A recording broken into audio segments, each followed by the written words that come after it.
First chapter, verse number 7, it says, "For God has not given us."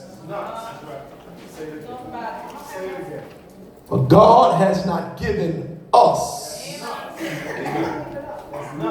the spirit of fear, but of power and of love and of a sound mind. For God has not given us the spirit of fear, of power and of love and of sound mind. Let's run to 1 John, 4th chapter, 18th verse. In the name of the Lord.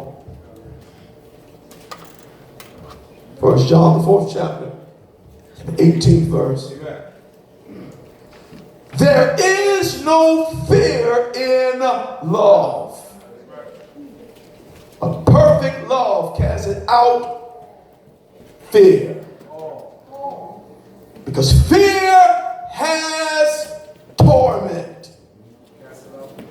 He that feareth is not made perfect in love. From those two particular passages of scriptures, I want to just talk for a brief few moments about the fear factor.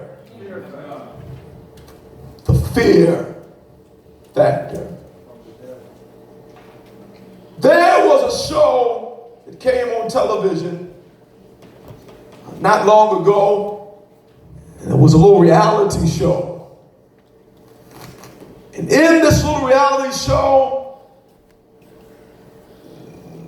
the creators of this show would put people in strange situations. And they would make people face things that they were normally afraid of facing. Hence, the show was called Fear Factor. So as I pondered upon the show and as I thought, as the Spirit of the Lord dropped this thought into my spirit, the reality of the show was trying to show us how that fear can cripple and how fear can disable an individual. So Sister Blair, what they would do is they would get a tub full of worms, a pool full of worms, and they would make the person get in there. Fear, in many instances, would cause them not to get in. So they would try to see if the person could overcome fear. You would see people that would go to the pool and there's a bunch of worms in there, and you at home would be sitting there like, just get in. Because these worms are not going to do nothing to you. And so they would put a price tag upon this challenge, and they would say we will give you $100,000 or $25,000 or whatever if you can overcome these challenges and if you can overcome these fears. But the thing that I love most, Sister Victoria, about the show was that they never really put you in danger. Praise the name of the Lord. They never will put you in any real danger. But they use the show to prove to us how fear can cripple your mind. So they put you in this big pool of worms, and worms don't have the ability to do nothing. They're just slimy, and they might be a little dirty, but worms cannot hurt you. And people would freak out over getting in there with some worms. Some would cry and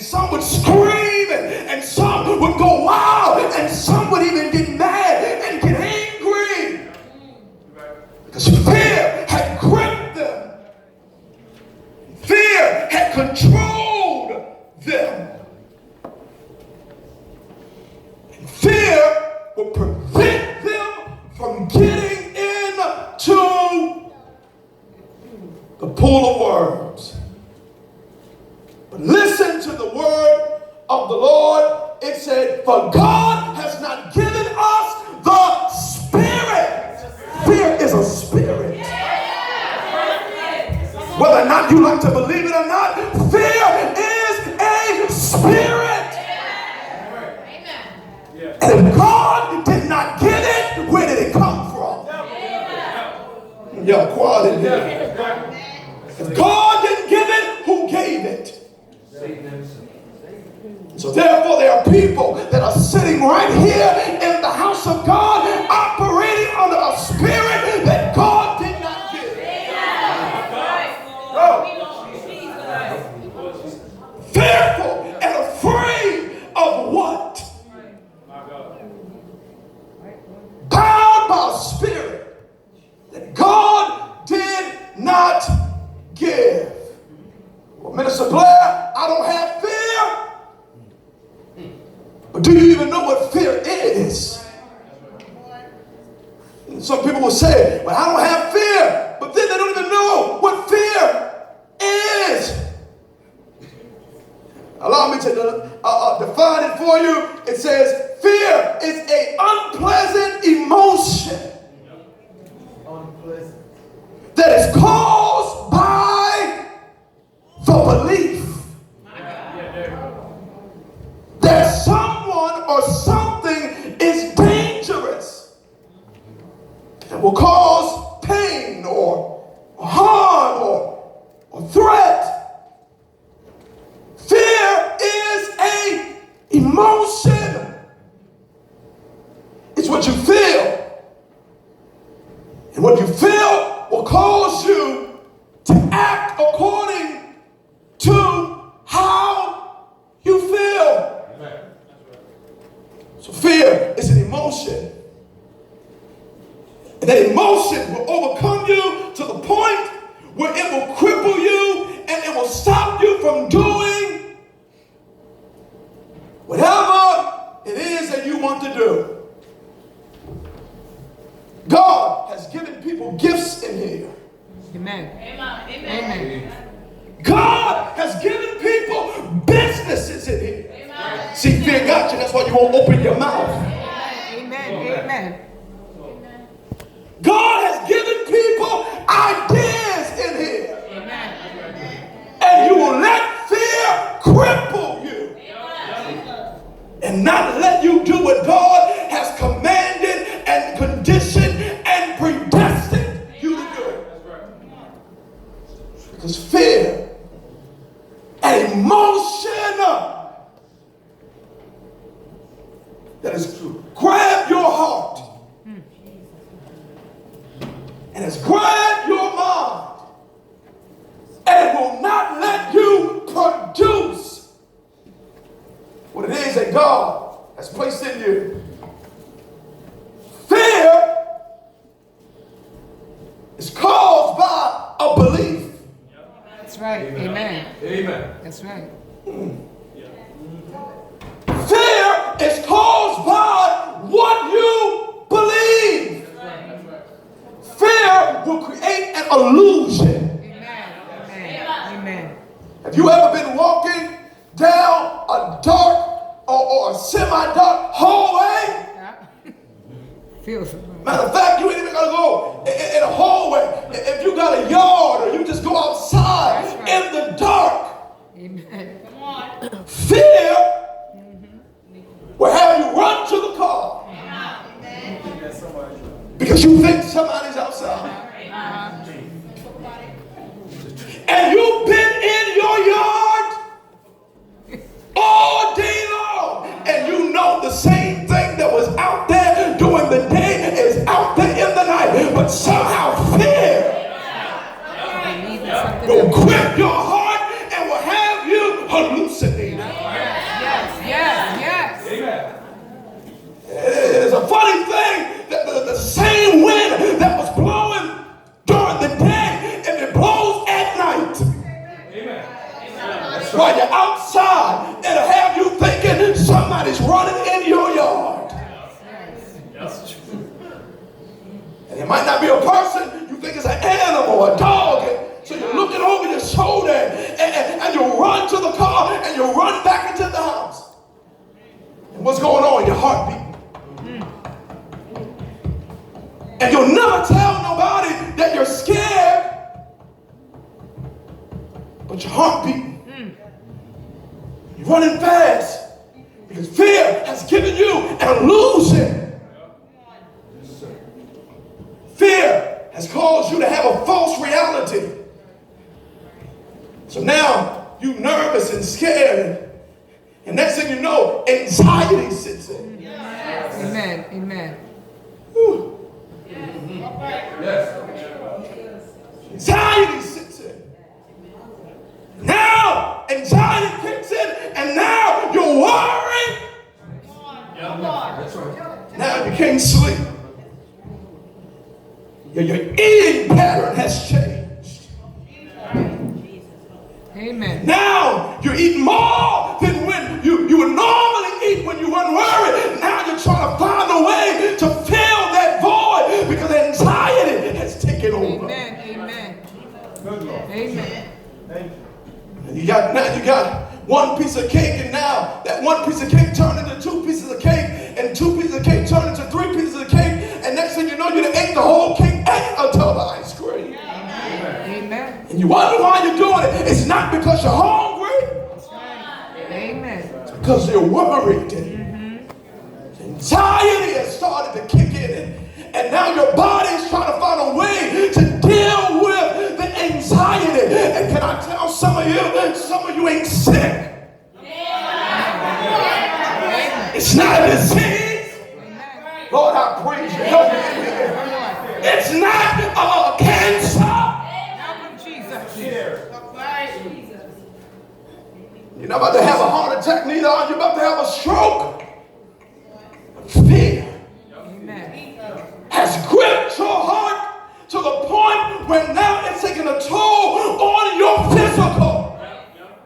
Amen. And you're wondering why. You got migraine headaches. You're wondering why your head won't stop hurting.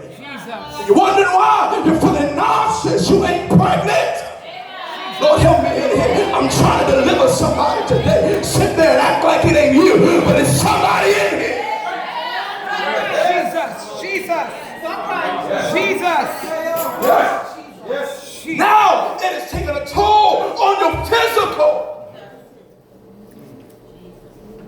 And it's all rooted in fear. Fear of what? Minister Blair, I don't fear nothing. Who told you that?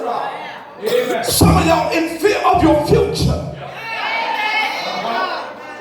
Amen. Some of y'all in fear of people leaving you. Help me here. Some of y'all in fear of people rejecting you.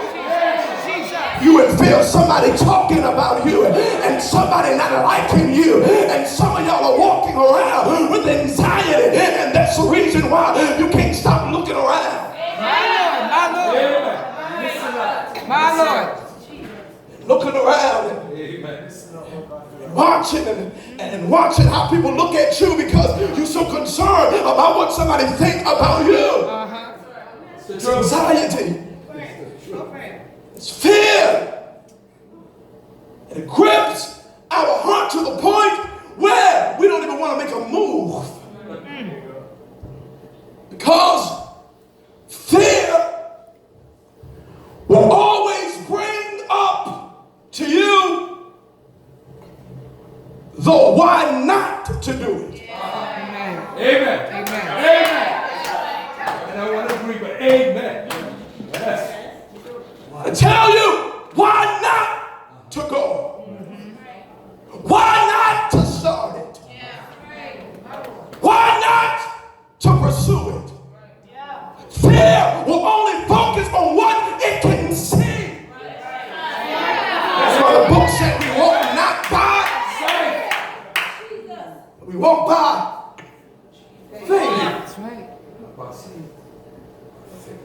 Because fear can only give you what it sees. Then what it will do, it will maximize what it sees. And it will cause you to focus in on what it sees. And next thing you know, the only thing that you can see is what you can see. But faith is not about what you can see.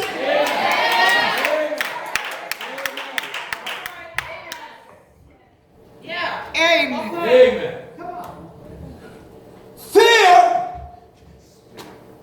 is caused by unbelief,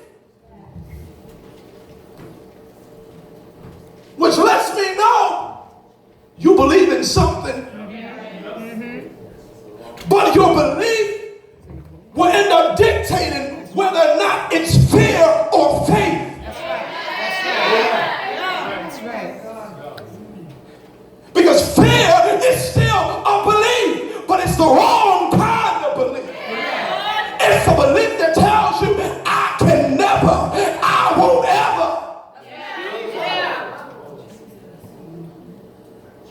And when you got that type of spirit, it'll cause you to use that tongue to curse yourself. Amen. That's right. And when you say you can't do it, Kill him. it'll make you become that. Because the Bible said, as a man thinketh, so is he. Your thinking becomes your reality. Amen. So here's what happens. There's nobody out there, Sister Carol, in your yard, but fear will make you run, scream, and act like somebody's there. So fear alters your reality. The reality is nobody's there, but fear will make somebody be there when nobody's there. So fear now alters your reality. And so now you keep saying, I'm not good enough. I can't do it. I'll never measure up. And guess what happens? Just like you thought it, so now you become it. And now you walk around in a failure that you created yourself. Here is what God wants somebody to come into the reality of today. That you are not a failure until you actually do it and fail. Some of you have defeated yourself before you ever even got started. You made yourself be a failure and you never even tried.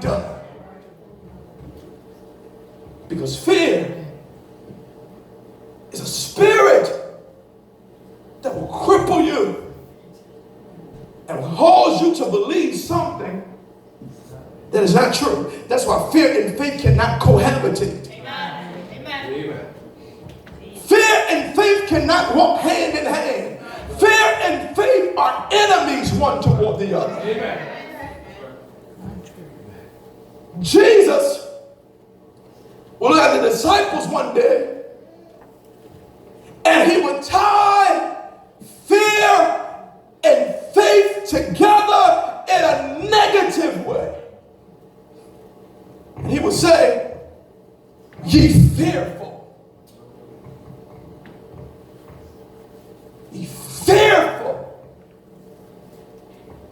And ye of little faith. Brother Jeffrey, the reason why Jesus was saying of little faith is because fear will rob you Yes, it will. of your faith. Amen. Amen. Fear will suffocate your faith. And then when you don't see whatever it is that you want manifested, you want to blame God. Yes. and you want to talk to God, and you want to complain to God after his word said, perfect love casts out fear. My Lord. There's no room for fear when you have perfect love. Fear is an unpleasant emotion caused by the belief that someone or something is dangerous and likely to cause pain or a threat. Now, let's define faith. Y'all paying attention? Because I want y'all to hear this real good. An unpleasant emotion caused by the belief that someone or something is dangerous. It'll cause you to believe something that is not true. Alters your reality. The definition of faith is this: complete trust. That's right. Complete. Or confidence in someone or something. Faith is complete trust. Some of y'all say you trust God, but you trust God this much. I believe God, but I believe God this much. If you believe God this much, it is not faith. Amen. Because faith is complete, absolute trust. But not only is it trust, it's confidence. It's assurance that in who I believe in is going to do just what he said he's going to do. Matthew 6. Start at verse number 25. Matthew 6:25. Somebody read it for me when they get it. Therefore I say unto you, Jesus said, therefore I say unto you, take no thought. take no thought. Everything starts with your faith. Amen. Take no thought. Don't ponder upon it. Jesus. Don't overanalyze. Don't sit here and get so caught up in your thought. I'm telling you, your mind Thank you, Jesus. can be a prison all by itself. Some people are not behind bars, but they're locked up in the very prison of their own mind. You're bound by thoughts. Amen. Thoughts have crippled you, have hindered you from doing what God has told you to do, or fully trusting and believing in God. Take no thought For your life. for your life. What ye shall eat, What you gonna eat? or what ye shall drink. This is too much of a good gospel message for some of you, because some of you got to know everything about everything. And if you don't know everything about everything, it'll throw you off your feet. It'll put you in a position of feeling inferior. That's good. The problem is some of you made yourself your own God. It's all right, you ain't got to say nothing, but I'll talk to you anyway. You put yourself on a throne and have made yourself your own God. Some of you are self-dependent upon yourself. Amen. Take correction. Amen. Yes, you are. Yes. You still trying to figure out the way. You still trying to make the way. You're still trying to strategize and plan it and figure it out. When God said, take no thought for your life. That's right. that you don't have to have some type of goal set in place. Right. Some things that you want to accomplish, but you should not be so caught up in your goals and putting a 5-year plan together. And then when things don't happen, you lose your mind. Some of y'all have had goals and ambitions. At 25, I'll be married with 3 kids, a house and a dog, and now you 40. Lord, I praise you.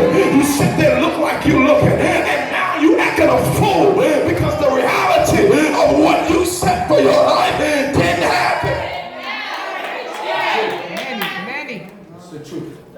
Lord. But you failed to realize that God said, I know the thoughts that I think toward you. You got your own plans, and you got it all figured out. And wondering why every time you implement your plan, it don't work. Amen. Amen. How can I get ahead? And why can't I do better? It's because you still trying to do it yourself. But the book said, acknowledge the Lord in all your ways. And if you would acknowledge him, and if you would lean not to your own understanding, he will.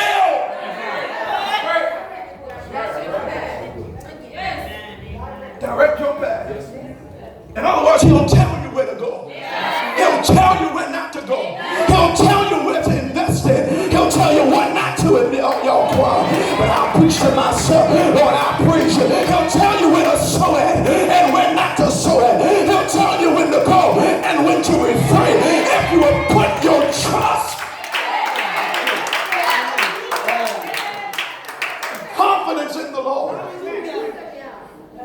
Some of us make decisions on our own and we ain't never consulted the Lord. Amen. Minister Vaden, I know people got this persuasion that they can just make a decision without consulting the Lord. But the reality of the matter is, you got to consult the Lord in everything. The Bible said, acknowledge him in all, not some of them. He said, in all your ways. Amen.